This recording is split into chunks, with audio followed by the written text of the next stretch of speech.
Assalamu alaikum dear students, I am Dr. Ijaz Abbasi and you are watching MyScape Biology. Today we are going to study glycolysis. Glycolysis जो है ये basically aerobic respiration का first step है। Aerobic respiration जो oxygen की presence में जो है वो कैरी आउट होती है, इसको हम 4 स्टेप्स में जो है वो डिवाइड कर लेते हैं।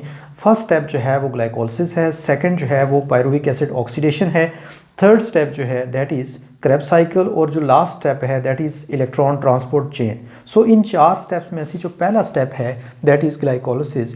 ग्लाइकोलिसिस जो है ये है तो एरोबिक रेस्पिरेशन का फर्स्ट स्टेप, लेकिन ये एनारोबिक रेस्पिरेशन जो है या जो फर्मेंटेशन है उसका भी ये पहला स्टेप है। और ये बेसिकली खुद जो है वो एक एनारोबिक प्रोसेस है। इसके अंदर कोई ऑक्सीजन का जो है वो यूज़ नहीं है, बगैर ऑक्सीजन के जो है वो ग्लूकोज की यहाँ पे ब्रेकडाउन होती है।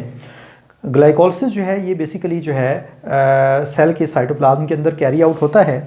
और जैसा कि नाम से ज़ाहिर है, ग्लाइको के मीनिंग है शुगर और लाइसिस के मीनिंग है ब्रेकडाउन।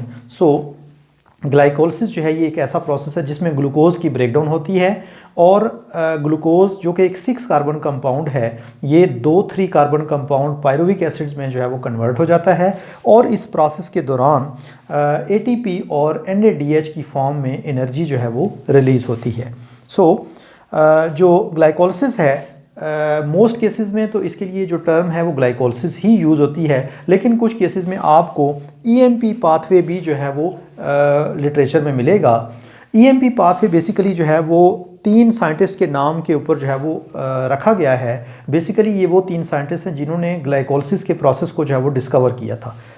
एम्बडन, मायरहूफ एंड पार्ना, ये 3 साइंटिस्ट थे जिन्होंने जो है वो इस प्रोसेस को डिस्कवर किया था। सो इसको हम एम्बडन, मायरहूफ, पार्नास पाथवे या EMP पाथवे भी जो है वो कहते हैं। और कुछ लिटरेचर में आपको जो है वो EMP पाथवे के नाम से भी ये प्रोसेस जो है वो मिलेगा। बेसिकली जो ग्लाइकोलिसिस है, ग्लाइकोलिसिस को हम 2 फेजेस में डिवाइड कर लेते हैं। इसका जो फर्स्ट फेज़ है उसको हम प्रेपरेटरी फेज़ कहते हैं, क्योंकि इस फेज़ में एनर्जी इनपुट होती है।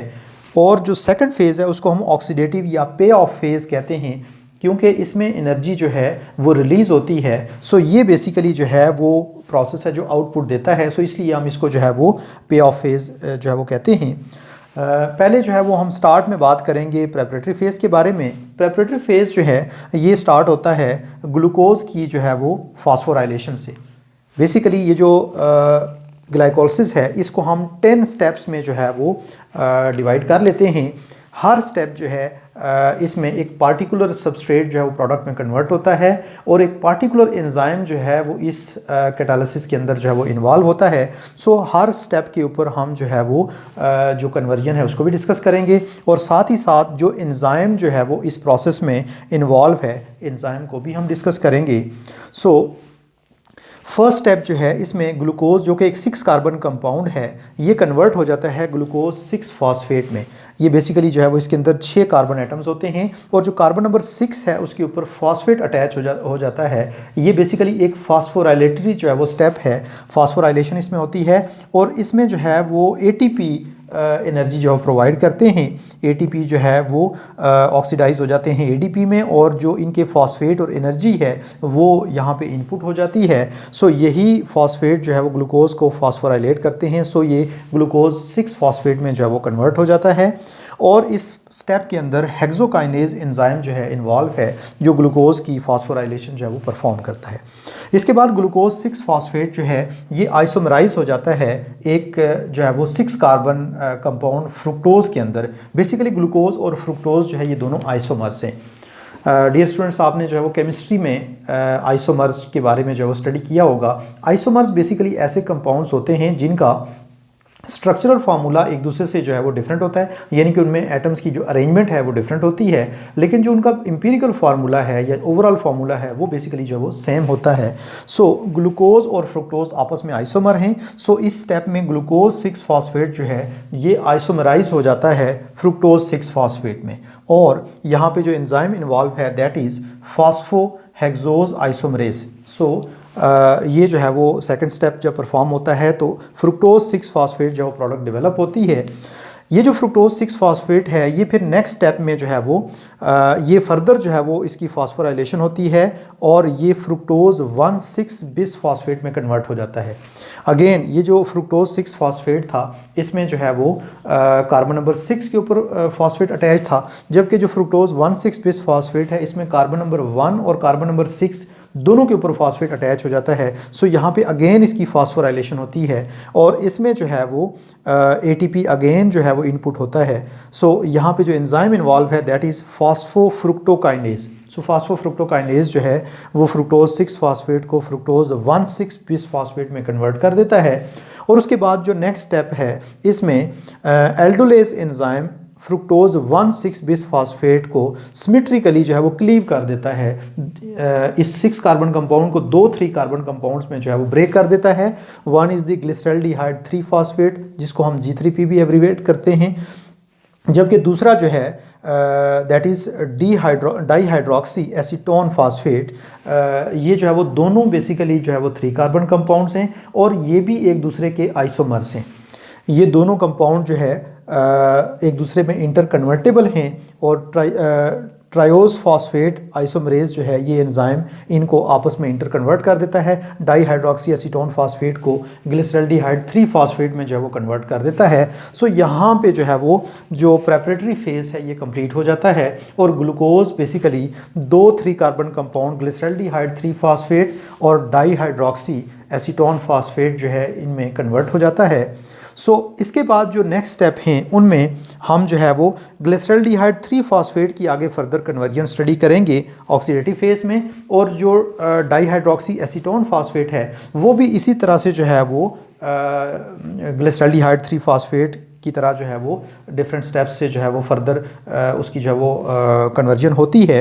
सो जो ऑक्सीडेटिव फेज़ है उसमें ग्लिसरल्डिहाइड 3 फॉस्फेट जो है वो नेक्स्ट स्टेप में फर्दर कन्वर्ट हो जाता है 1,3 बिस फॉस्फोग्लिसरेट में, और यहाँ पे जो है वो जो एनर्जी रिलीज़ होती है वो 2 NAD मॉलिक्यूल्स को nicotinamide adenine dinucleotides को जो है वो रिड्यूस कर देती है, और यहाँ पे जो है वो 2 NADH जो है वो सिंथेसाइज हो जाते हैं। फोटोसिंथेसिस का जो प्रोसेस था वहाँ पे जब हमने बात की थी कि एनर्जी रिच कंपाउंड जब वो सिंथेसाइज होते हैं तो वहाँ पे NADPH जो है वहाँ पे फास्फोराइलेटेड कंपाउंड्स जो है वो डेवलप होते हैं, जबकि यहाँ पे NADH है इसकी जो फास्फोराइलेशन नहीं होती।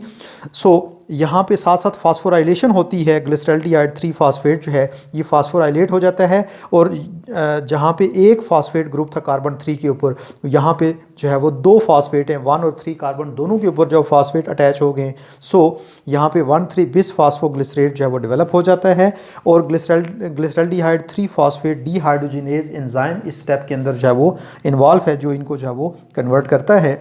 सो इसके बाद जो है वो नेक्स्ट स्टेप में 1,3 बिस फॉस्फोग्लिसरेट जो है कन्वर्ट हो जाता है 3 फॉस्फोग्लिसरेट के अंदर। यहाँ पे बेसिकली जो है वो एक किस्म की डीफॉस्फोराइलेशन होती है, और जो है वो जो फॉस्फेट रिलीज़ होता है अलॉन्ग विद एनर्जी ये ADP को ATP में जो है वो कन्वर्ट कर देता है, और फॉस्फोग्लिसरेट काइनेज ये जो स्टेप है इसको कैटालाइज करता है। सो इसके बाद 3 फॉस्फोग्लिसरेट जो है ये आइसोमेराइज हो जाता है 2 फॉस्फोग्लिसरेट में, और फॉस्फोग्लिसरेट म्यूटेज जो है वो इस आइसोमेराइजेशन को जो है वो कैरी आउट करता है। उसके बाद 2 फॉस्फोग्लिसरेट जो है इसकी डिहाइड्रेशन होती है, वाटर यहाँ पे रिमूव हो जाता है, और इनोलेज एंजाइम जो है इस 2 फॉस्फोग्लिसरेट को फॉस्फोइनोल पायरुवेट में कन्वर्ट कर देता है। फॉस्फोइनोल पायरुवेट जो है इसकी अगेन जो है वो डीफॉस्फोराइलेशन होती है, और जो है वो ये कन्वर्ट हो जाता है पायरुवेट में। पायरुवेट काइनेज इस स्टेप को जो है वो कैटालाइज करता है, और यहाँ पे अगेन एक 2 ATP मॉलिक्यूल जो है वो रिलीज़ हो जाते हैं। सो बेसिकली हमने ये जो 2 ATP मॉलिक्यूल्स लिखे हुए हैं ये बेसिकली इसलिए हमने लिखे हैं क्योंकि 3 कार्बन मॉलिक्यूल जो है वो इस स्टेप से पास ऑन करते हैं। सो अब अगर फॉर एग्ज़ाम्पल हम जो है वो देखें कि एनर्जी जो है वो कितनी रिलीज़ हुई है, तो हमने जो है वो एक एनर्जी बजट डायग्राम जो है वो डेवलप की हुई है यहाँ पे एक चार्ट की फॉर्म में। इसमें अगर आप देखें तो जो प्रेपरेटरी फेज़ है इसमें मैंने -2 ATP इसलिए लिखे हुए हैं क्योंकि 2 ATP यहाँ पे यूज़ हो गए, माइनस मीन कि ये यूज़ हो गए। सो ATP एक फर्स्ट स्टेप में यूज़ हुआ है और एक जो थर्ड स्टेप में, सो ये 2 ATP यहाँ पे यूज़ हो गए हैं। अगर ऑक्सीडेटिव फेज़ की जो है वो जो इसका एनर्जी बजट है वो देखें तो यहाँ पे जो है वो जो 6 स्टेप था इसमें जो है वो 2 NADH मॉलिक्यूल जो है वो सिंथेसाइज हुए थे, 7th में जो है वो 2 ATP और फिर जो है वो लास्ट स्टेप में 2 ATP यहाँ सिंथेसाइज हुए थे। So as a whole 4 ATP molecule जो है वो यहाँ पे सिंथेसाइज हो गए। सो हमने इसीलिए इनको जो है +4 ATP लिखा हुआ है और 2 NADH चूँकि यहाँ प्रोड्यूस हुए, सो +2 NADH मॉलिक्यूल जो है वो हमने यहाँ पे ऐड किए हुए हैं। अब अगर फॉर एग्जांपल हम इसकी जो है वो नेट आउटपुट जो है वो निकालें तो आप देखेंगे कि ये 4 ATP हैं, 2 चूँकि यूज़ हुए थे तो नेट हमारे पास 2 ATP जो है वो बच जाते हैं और ये जो 2 NADH थे वो एज सच हमारे पास मौजूद हैं। सो ग्लाइकोलिसिस का जो ये रिएक्शन है इसमें नेट हमारे पास 2 NADH और 2 ATP जो है वो प्रोड्यूस होते हैं और इस प्रोसेस में ग्लूकोज जो कि एक 6 कार्बन कंपाउंड है वो अल्टीमेटली 2 पायरुवेट मॉलिक्यूल्स के अंदर जो है वो कन्वर्ट हो जाता है। ये पायरुवेट फिर जो है वो आगे ऑक्सीडाइज होता है पायरुविक एसिड ऑक्सीडेशन के स्टेप में और फिर ये क्रेब्स साइकिल के अंदर जो है वो एंटर हो जाता है जहाँ पे इसकी फर्दर कन्वर्जन होती हैं। I hope so dear students, आपको जो है वो आज का लेक्चर अच्छी तरह से समझ आ गया होगा। वीडियो को लाइक कीजिएगा, चैनल को सब्सक्राइब कर दें और अपने फ्रेंड्स को शेयर करें। Thank you so much. अल्लाह हाफिज़।